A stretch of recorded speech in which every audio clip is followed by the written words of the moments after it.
larger than life. He'll give you strife. He's Todd. He's tall, he's mean. He's labeling machine. He's Todd. Rides a motorbike. He'll tell you what it's like. He's Todd. Don't know what he'll say. He'll scare the kids away. He's Todd.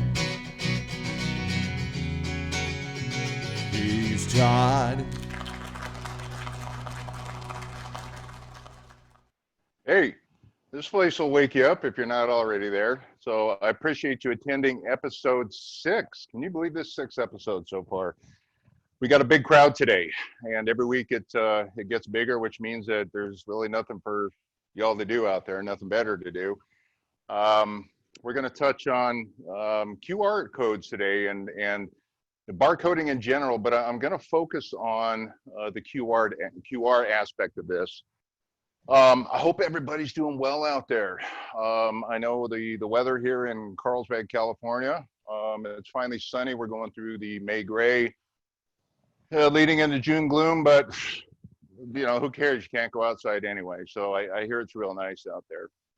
So again, thanks for joining. First and foremost, this is BS with Todd. I'm primarily known for BS, but in these episodes, it stands for Brother Solutions. If I do offend anybody out there, I really don't mean it. So don't take anything personal. But again, thank you for chiming again. And I want to thank all the little people. And speaking of little people, you know, he's all of maybe 5 foot. I want to introduce Mr. Jamie Brookover, my lovely assistant. Jamie, are you there? I'm here. Wow, look at you. Hey, nice, little people. Well, yeah, well, you know, what's up with the hair growth or lack of?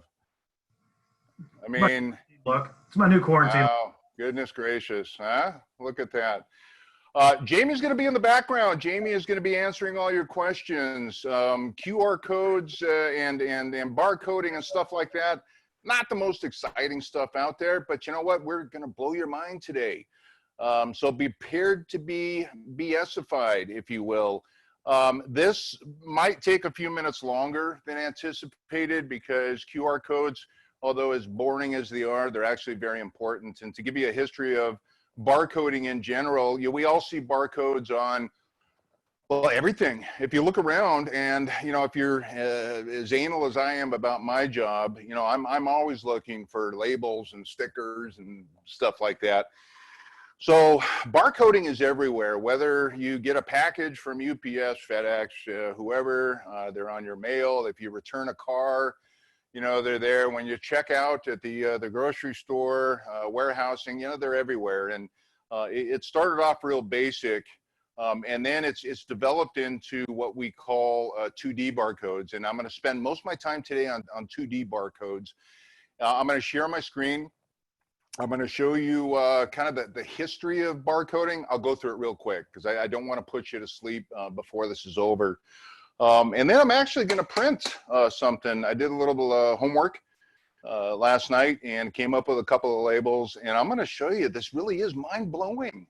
And again, after I'm done with my BSification, if there are any questions afterwards, we will show all of our contact information. Reach out to us.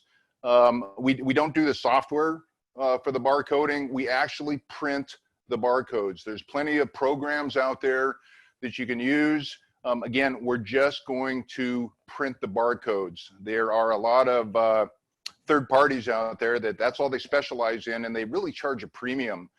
And what I'm going to do is I'm going to show you how inexpensive and how easy it is to do barcoding. So with that being said, let's go ahead and I'm not the best at this screen sharing crap. So bear with me as I kind of raffle through here. I'm going to share just a brief lineage of barcoding in general, if you will. Let's go to this slideshow. Come on, slideshow. All right. So barcoding is, instead of writing And believe me, I go into environments to where they're still using duct tape and Sharpies as far as their warehouse management. And the whole idea behind barcoding is to avoid that, parts and pieces and widgets and doodads and stuff like that. So it also eliminates human error. But again, the barcoding is only as good as the human input, if you will. So here on your screen is just a brief understanding of what barcoding does as far as the symbiologies used. With the basic barcodes, and by the way, this will be available afterwards. I gotta tweak it a little bit, but I just put this together real quick. So 1D barcodes, we're all used to 1D barcodes, and we see them on, again, the mail that's being delivered, and the grocery store, and on warehouse shelves. Yeah, they're everywhere. That's the type of barcoding we're all used to seeing. All right. A UPC code, I think everyone out there knows a UPC code. It's primarily used for shipping and distribution. All right. There's only so many characters, and that's how barcoding works, by the way. And we get asked a lot of questions when we're out in the field. Well, back in the day when we were out in the field, about barcoding. And I am no expert on it whatsoever. I'm not going to claim to be one, but the whole idea behind this is how many digits, how many characters you want to put into this barcode. And then subsequently, you have to have some type of scanner. And I know those scanners and software programs used to be very, very expensive. I'm going to show you how to do it from your phone today with free apps from iOS and Android. So anyway, UPC, as you can see, you limited the characters, all right? Basically number of digits, 11 plus 1, so it's limited, all right? You got the EAN code, and again, now you move up into the digits. You got 17 plus 1, depending upon the EAN type, and there's an example of the EAN, all right? Code 39, all right, now you get up into, more information that you can put on there. Number of digits in there, anywhere from 1 to 250, but now you start introducing different symbols. You can see the percentage symbol and the backslash and the $sign, and now you can start using lettering. So again, here's the code 128. And by the way, any green check mark that you see next to what you're looking at right now is what we print on these machines. And specifically, the handheld machines are limited, and so is the desktop. But the handheld machines, starting with the PTE 300, it will print the majority of these. What you're going to see with the green check mark is going to be found on our P-Touch editor software. Now, I'm going to show you here in a little bit, and that's what I want to spend the most time on, is showing you how to generate these barcodes, if you will. So here's an example of code 128. ITF, I don't even know what the hell this is, but you can put 1 to 250 characters in here, and it's not a it's not a popular barcode, all right? So next, all right? Code 93, next, all right? Coda Bar. So a Coda Bar, now you can add more characters. It's primarily used in healthcare, education, and the mail. So when you get your mail, this is basically what you see. We do the Coda Bar as well. Again, not real popular, all right? The GS1 database, blah, blah, blah, all right? Again, not real popular out there, but again, these are all the different types of barcodes that business owners, warehouse managers, IT directors, you name it, you have the ability, based upon what you want to do specifically, to use these different types of barcodes, all right? MSI Plessy, whatever, all right? Here's where we want to spend some time, all right? 2D barcodes. 2D barcodes are commonly known out there as, let's say, a QR code, maybe an Aztec code. QR codes a couple of years ago, if you guys remember out there, you started seeing them everywhere. And, they thought it was going to be the cat's meow. And it never really took off. And part of the reason was because of, the smart devices at the time didn't really support it that well. Now, what I'll show you earlier, and I hope you guys know you can do this, but embedded on your Android and iOS, if you have the latest updates, all you have to do is turn your camera on and hover over a barcode. It's as simple as that, and that information will pop up. 2D barcodes are starting to become very popular again. All right, you can put a lot of information on there. You're somewhat limited, but you're not limited to the 0 through 9 or certain characters or whatever. All right, so we'll go into some of the information that can be put on these things, and then some of my ideas and some of what I've been pitching and selling out in the field as a solution. There's nothing worse than trying to put a flag label on, or trying to put a label on a rack or a cabinet that's got 11 lines of information on it. Number one, I'm old and I'm blind, I can't see it, but it's ugly. It really is. So I'm going to show you how to take that information, if you will, and transpose it into a 2D barcode. Here we go right here. All right, now look at the bottom here. This is a regular QR code, but it takes all characters. You can do a maximum of 7,089 characters. And the way that's split up is that you got alpha and you got numeric. And if it's alpha, you can use so many. All right, you can use them a lot more. If it's only numbers, you can use a lot more. If you combine them, essentially what it does is you split that 789 in half if you're using either all alpha or all numeric. But again, 7,089 characters in this QR code is huge. And we're talking from a warehouse environment to, let's say you got a job box that's going out the door, and that job box has 200 tools in there. And from an asset management inventory control, you're going to scan that box and basically do an Excel spreadsheet of every tool you got in that box. All right, you're then going to take that Excel spreadsheet and you're going to transpose it into a QR code. As the box goes out the door, you scan it.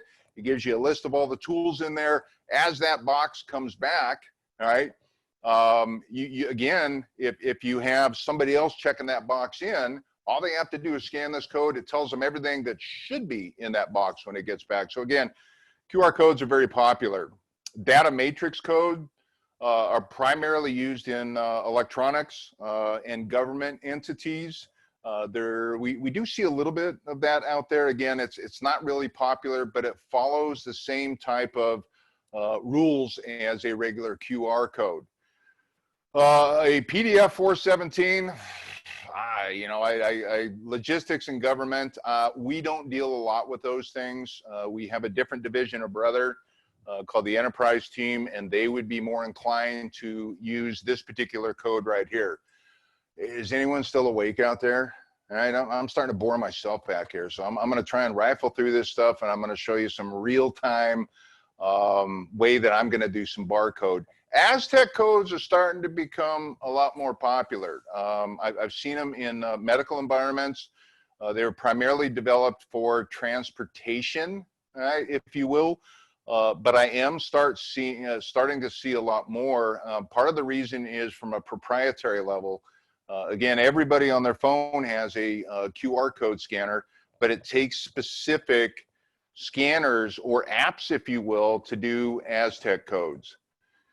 I'm going to leave this up here for just a second, because here are some of the free apps that everybody out there can download right now. If you use your iPhone or Android camera, you just hover over the barcode. I'm going to give you a live example of how that works later. Another great program out there is called Neal Reader. And I've gone through all these different programs, and basically I judge it by how quick it scans it. And, you know, being a free app, of course, you got little ads and banners on the bottom, but some of them I've gotten rid of because of that. I've had Neal Reader on my particular phones, if you will, for the past 4 or 5 years. They keep updating based upon some of the new stuff out there. So as far as linear 1D barcodes, the ones I showed you before, like the UPC and the EAN type of barcodes, there's one called QR Reader, and it's a great free reader out there. Now, a lot of times you're not going to be able to walk up to anything and scan it. It's proprietary information, obviously. But if you want to generate them in-house and have folks out in the warehouse use them without having to buy the old-fashioned little guns and whatnot, they can utilize their smartphones now to read these. So with that being said, all right, what I'm going to do is I'm going to try and do a new share here, and this is where I always screw up on this thing. I am going to go into, you know what? Let's just go into here. Let's go into P-Touch Editor, because I'm going to show you guys how easy it is to generate barcodes. All right. So, you know what? I hope I'm seeing an issue down here. I'm seeing an issue. Hang on.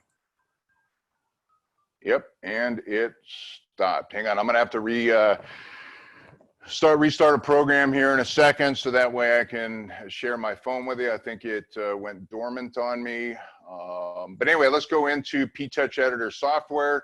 I'm going to show you how to put some of these barcodes together, and then I'll restart that program in a minute. So again, I did a little bit of homework last night. I came up with this right here. And boom. All right. This essentially, what you're looking at right now, took me 5 minutes to do. All right.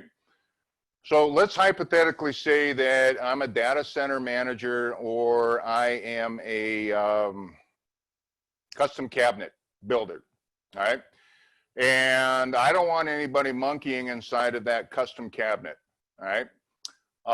With this QR code, though, what it will do is it will actually bring up this. So let's say that I'm a field technician or whatever, going out to this cabinet, this rack, whatever the case may be. I don't know much about it. All right. But by scanning this, and this could be on the outside of the box, on the inside of the box, but what will happen is I can actually bring up this. And I'll show you how that's going to work here in a little bit. But from an outside perspective, not knowing what's in there, all right, I can do this.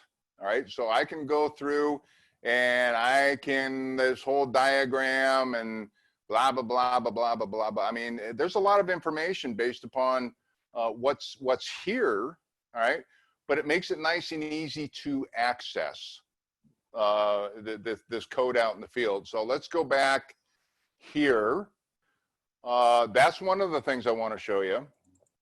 The other thing I want to show you is this, and let me get this damn thing out of the way up here. That's one thing about Zoom. If you guys have not used it, you got this damn bar at the top of it that just screws things up. I'm sorry. So let's say that I want to do just a flag label, an anything label. All right. Here's something that's fantastic. And I was up in UCLA years ago, and they were using a competitor's printer, and they had 5 lines of information for every one of their cables out there, and they were using flag labels. And obviously it didn't follow 606C standards. It was kind of a homegrown type of cable identifier that they were using, but it was absolutely ridiculous. And you had to get close to this flag. And but imagine walking into an environment where you still have to use flags regardless, right? And there's a lot of environments out there in a data center. But what I've essentially done is, from a simple cable management perspective, if you walk into a data center, let's say, based upon my experience when I used to work for a living, doing low voltage, you know, I'd go into a data center environment, and let's say there's a bad cable. And that bad cable is in, you know, row H and, you know, cabinet A, and I'm doing a tone and tag, and you can't find the documentation for the cable management, and then you don't know where that other end of that cable goes to, all right? Believe it or not, there's a lot of data centers out there, usually the smaller ones that, you know, they're still using some archaic cable management, but this, what I'm going to show you, is just a very simplistic cable management type of ideology that I'm implementing out there. Now, what you can do if you are using you know, some DSIM, all right, or cable management, if you can take that information and you can put it into, let's say, an Excel spreadsheet, which I'm going to show you here in a second. It's super easy to do. Now, what I've done is, and I'm going to connect one of the files. Let's go my database. Let's do my data center CMS. All right, I'm not using a header. So, bam. Now, as you can see, look at F1, F2, F3, F4, and F5. I've got row A, cabinet 1, panel 1, port 1, blah, blah, blah, blah, blah. I can keep going, and I can have 10 different columns on here if I want, and I can really get into the weeds as far as the information. But what I've done is I've concatenated. That's a big word for me, all right? I've concatenated all of these rows into F6, all right? So all I have to do essentially, and again, you've got 3,000 characters that I can put in this QR code that I'm going to put up here. But essentially all I'm going to do is I'm going to highlight this. I'm going to copy the first one. I'm going to come up here. I'm going to paste it. I'm going to paste it as a barcode. And there I go. You can take the barcode. You can move it in any position. You can change the size of it. But now watch the barcode. Now I'm going to start printing all these out at the speed of light on one of these printers here. In fact, let me turn mine on because I'm going to give you an actual live demo. But watch the barcode change as I go down. So again, that barcode is reflecting whatever I have on the last column, which again is a concatenization. I don't even know if that's a real word or not. But if all of that is a concatenization of all the other columns, again, you can keep it real simple. Use a KISS method, which is my MO. Or again, based upon what you want to do, you can put that information in there, the type of cable it is, and you know what it's supporting, and whatever the case may be. So again, at this particular point, when I start printing off these, flags or cabinet racks, let's say you do a custom cabinet inside a data center, and you don't want anybody opening the damn door. Put all the information on a barcode. That way, somebody can come up, scan this. With their phone, and away you go. Now, speaking of phones, a lot of data centers don't allow you to use phones out there, all right, because of the Wi-Fi. There are other readers you can use besides your phone for this, but in those environments that you can bring in a smart device, Wi-Fi device, whatever the case may be, you can utilize your phone, all right? So let's go back to what I was working with before. All right, and let's bring up this guy. And what I'm going to do is I am going to start a real quick program here so I can share my phone. Bear with me for a second, and then I'll bring that up lickety-split. So let me do escape, and let me get rid of this thing because we don't need it anymore. And sorry for the delay here. There's a great app for your computer out there. It's called 5K Player, by the way. It's free. And what it allows you to do is basically share your phone with your PC. And I talked a little bit about that last week. Not a big deal. I not get anything out of it, but it is a cool little tool. And so I'm going to go ahead and I'm going to share my screen right now. I'll bring that up real quick. Let me go back into new share. All right, let me go into here. All right. Hopefully you can see that. Here's my screen right now. Let's see. Now, I'm going to go ahead and I am going to do this. All right. So I'll bring up my PTouch editor software. And I'm going to print this. All right, let's go ahead and do print. By the way, here's kind of a behind the scenes look while I'm waiting for this to print. It truly is my garage. We can't see your phone anymore, Todd. I'm sorry? It's back on PTouch Editor. We can't see your phone anymore. Really? Well, let's try it again. Jamie, how about now? We can see your phone now. Fantastic. Well, you just missed it printing, damn it. But that's a label I printed. All right. So what I'm going to do is I'm just going to hover over this QR code like so and watch what happens. I'm that tech out in the field and I want to know what's inside that particular box, cabinet, whatever. Isn't that mind-blowing? That is some really cool stuff. Very, very cool stuff.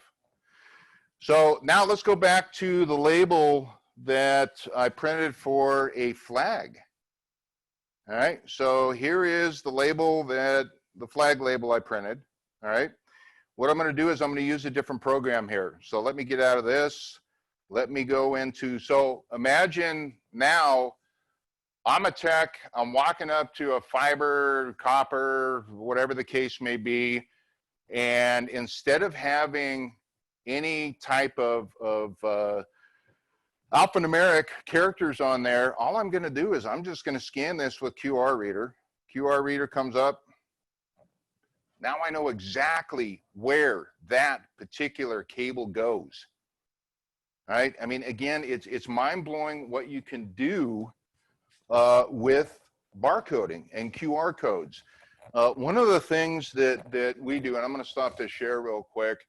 One of the things that we do is we help you with this process. It is a value add service that Brother has. Please reach out to us anytime because I've got videos on how to do this already. We can certainly do a Zoom session. I mean, everything these days is virtual, obviously. So, here's my office. Here's my work environment. So I sit here 8 hours a day doing stuff like this. I know my bosses are watching. So, this is what I do. So please, if you have any questions on barcoding in general, how to utilize the software that I showed you, reach out to me at any time. So real quick, I'm going to do what time? 10:27. So we're going to end this in just a second here, but let me show you real quick. Again, some of the applications that I'm using. So right here is that QR Reader. I like QR Reader a lot.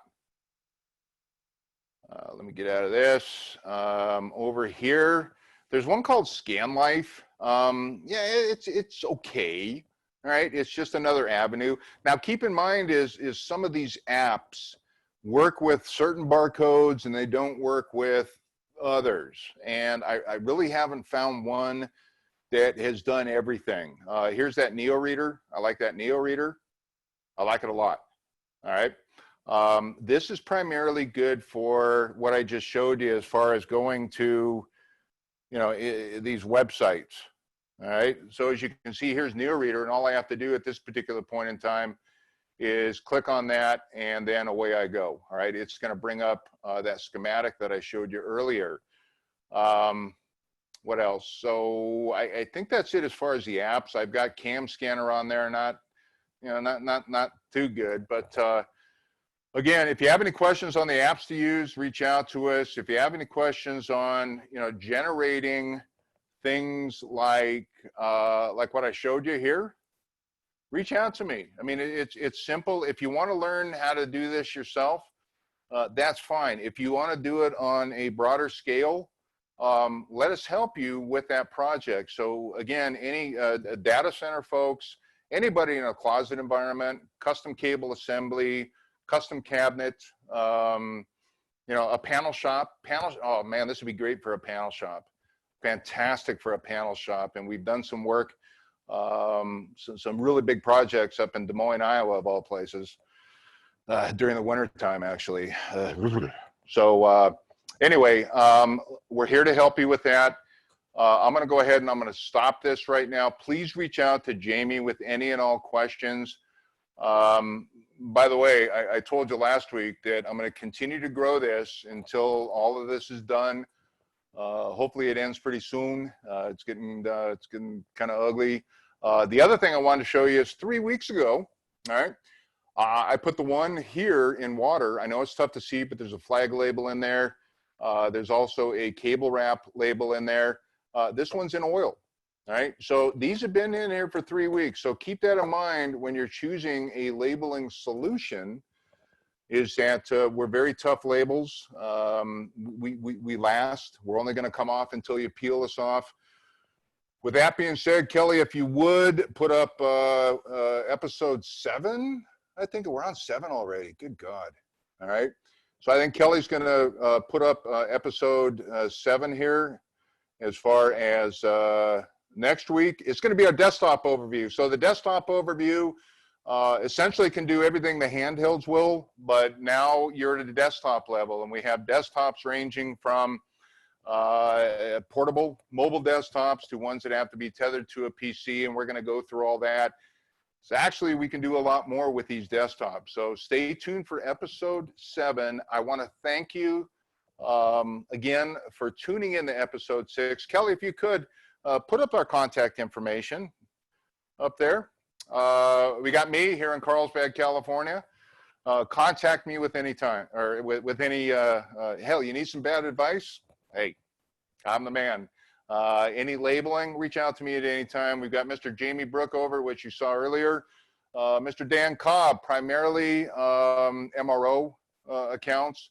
Mr. Bruce Page out on the East Coast. We got Mr. Rob Dawkins, who primarily deals with manufacturing, and our glorious leader, Mr. Craig Robinson. With that being said, I want to thank everybody again. Episode 7 already.